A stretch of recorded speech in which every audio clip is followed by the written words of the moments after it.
What is up, podcast community? Welcome back. This is Three Questions Podcast, episode number 26. I am stoked. We are officially 25 episodes in, and holy cow, we're being listened to around the world. I would love to get more guests onto the podcast. Again, if you want to hop on, we'll talk about some questions that you can answer, we can strategize about. I really love answering a lot of the questions you guys have been submitting. If you'd like to submit questions, you can just email 3questionspodcast@gmail.com or submit them via DM.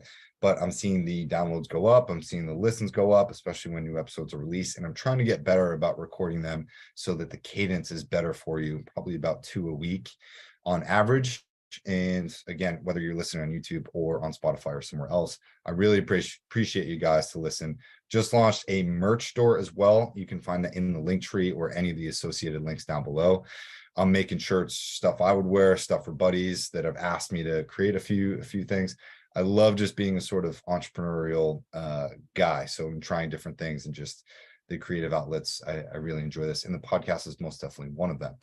Not to mention, so many questions, so many aspects, so many kernels of what we talk about here are coming from coaching sessions. So if I have a coaching session with one of my clients and there's a good talking point or they ask a question, I will often put it in here as a question that I'm sort of proposing or trying to answer or have answered in that, but trying to make it more for a generalist audience. Again, I do not know everything at all. Many of these questions I am either looking up or seeing for the first time when I hit record to answer these. So it's coming straight from the heart.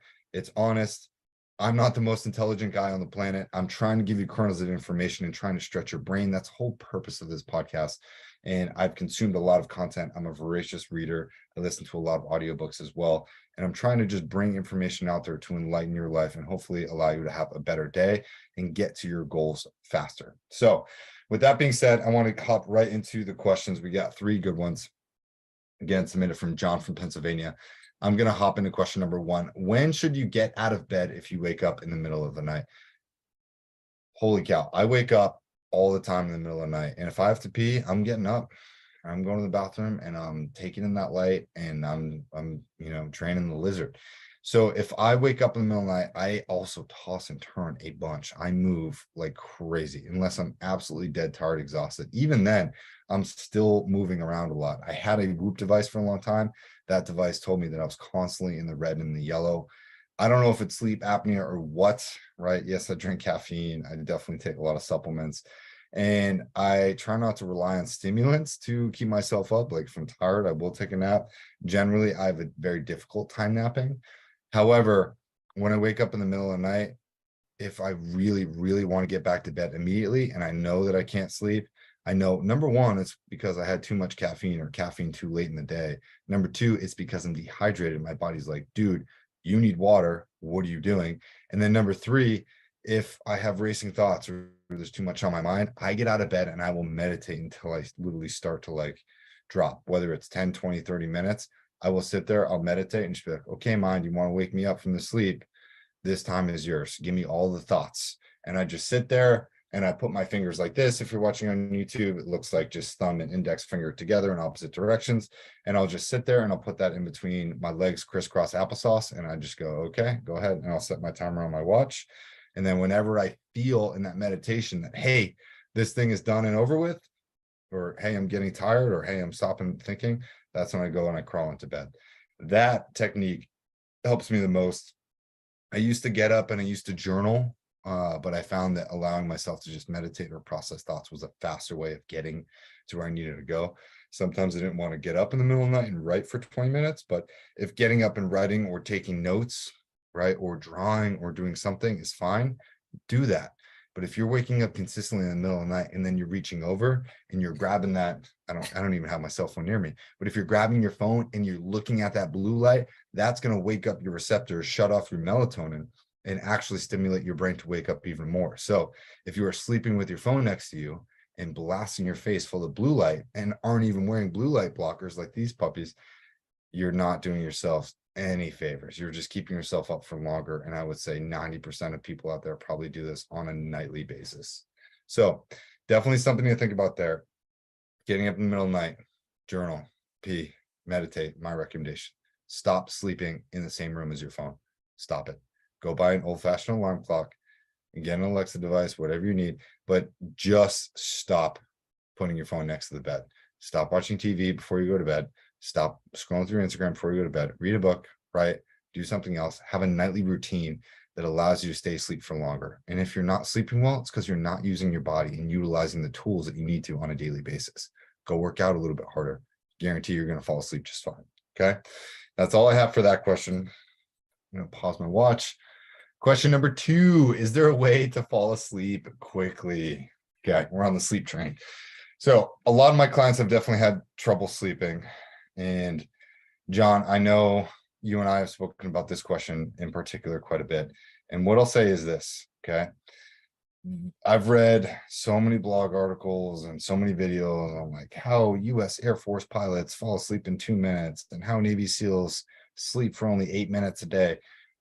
Every sort of clickbaity article that talks about that and talks about these techniques, you have to understand that these are individuals out there that their genetics and their genes and their biology and their physiology and their demands and their caloric intake, all of these different things impact those people. And what works for someone else is not necessarily going to be what works for you.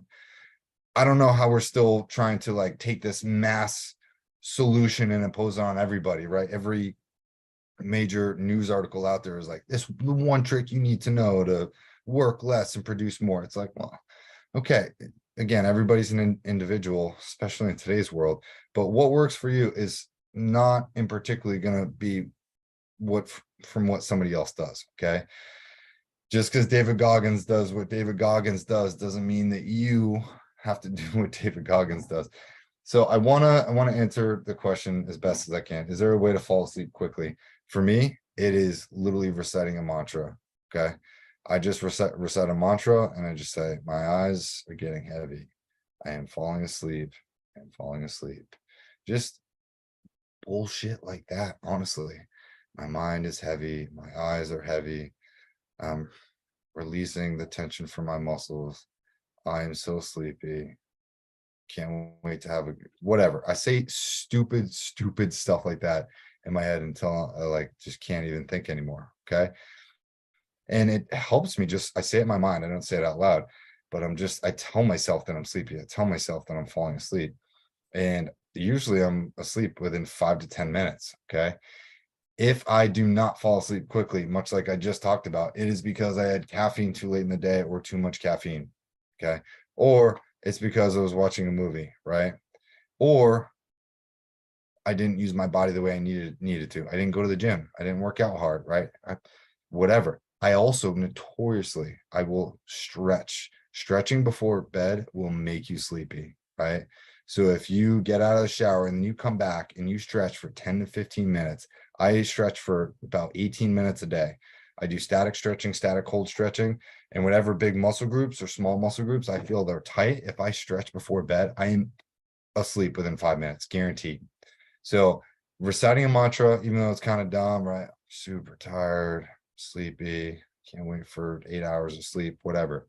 Tell my body that, and then stretching right before bed. Hot shower, awesome, right? Don't take cold showers before bed. You can if you want, if it's super hot in your apartment, but lower the temperature down to like 65 or 64 in your house.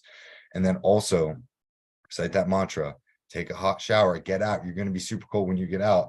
And being super cold allows your body to sort of go into that hypothermic state that it needs to in order to fall asleep and stay asleep. Okay. If your body temperature rises too much, like if it's over 70 degrees in your house, your body will wake up because it's too hot. So you need to fall asleep in colder environments. It's typically more difficult to fall asleep in hotter environments unless you're exhausted, but that's a whole different story. Okay. Recite the mantra, definitely stretch before bed. I highly recommend that. And yeah, do what you can there. I mean, it's so different for everybody, but those are really my pro tips for that one. All right. So going into the third and final question, let's go. When you wake up with racing thoughts and you can't turn them off, what do you do?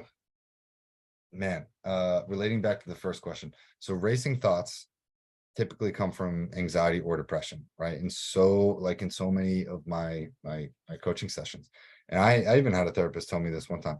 They said anxiety is fear of living in the future, too far in the future, and depression is a fear of living in the past, right? So anxiety comes from things that we're worried about in the future, and depression comes from things in the past. Typically, when people wake up at night, at least for myself and people that I've spoken to about this, um, it's one of those two things. You're either worried about something that's coming up tomorrow or something that's out of your control, or you're having nightmares about something that's happened in the past. And that's not, you shouldn't be ashamed of those things, but owning them and admitting them and be like, hey, I'm really worried about this presentation I have tomorrow at work, or I'm really worried about this fight that my partner and I had, and I want to make sure that they're okay. It's fine to recognize and label these racing thoughts, okay? But do not act on them, okay? My 110% holistic recommendation for this is your racing thoughts do not need to drag you along with them. I'm going to say that again. Your racing thoughts in the middle of the night do not need to drag you along with them. Acknowledge them, label them, be like, hey, this is a future thought I'm worried about this thing that's really out of my control. Me acting on that, me being emotional to that right now, me being upset about that right now is counterproductive to that situation and the desired outcome that I wish to have there. If we could do that, if people could just stop reacting, and if they could just label the emotions or the thoughts themselves, I say this with extreme gravitas, if you can just label those emotions, you wouldn't get dragged along with them, okay? So stop, acknowledge, label that, wake up with your racing thoughts, and be like, oh my God, I'm really worried about this thing, or that thing that happened in the past was really traumatic and it's keeping me awake now, right? I felt that way after the end of relationships, right? After the end of job losses, I couldn't sleep. I was always waking up. I was like, oh my God, that just happened. And I'm worried about this. And what am I going to do about this? And that was extremely exhausting, but sleep is so crucial, right? Sleep reduces your stress. It helps rebuild your muscles. You construct new neurons, right? You get rid of toxins. So many things happen when you sleep, okay? Typically, the more a person sleeps, the more refreshed they are, right? And the more ready to go they are. So you need sleep as part of your daily function. And when you don't have it, or when you're waking up repeatedly, you need to find a way to say, hey, this is a repeated thing that keeps me waking up at night. I need to find a way to either solve this problem, control it, or embrace it, right? If you can't do anything, you have to embrace it or let it go. And I see a lot of my clients get caught up about these things. I'm constantly asking them about their sleep. I do recommend taking magnesium at night. I think there's magnesium glycinate and magnesium citrate. Those are two supplements that will help you stay asleep. I would advise against melatonin for a long period of time. I know people that take Benadryl at night. I know people that take all sorts of, a ton of melatonin, and that will stop your body from from producing it naturally. Synthetic melatonin will stop your body from producing melatonin on its own, and it makes it really hard to come off of it or wean off of it, because your body really only needs a little bit. And about, I think, an hour or two before the sunset, your body actually, its own circadian rhythm says, hey, you can start ramping up melatonin, because by the time that sun does go down, your melatonin is sort of peaking. And there's a really good window for you to fall asleep in. So if you've never done a sleep study, or you want more research on that, go on YouTube and research sleep cycles, research circadian rhythm, and see how your body and its biological factors can essentially be impacted by your own circadian rhythm, which again is super individualized. So that's pretty much all I have for these questions. I think they were really good questions. Obviously, they're sleep focused, and I think that's an area that we could all probably improve on. So no phones in the bedroom.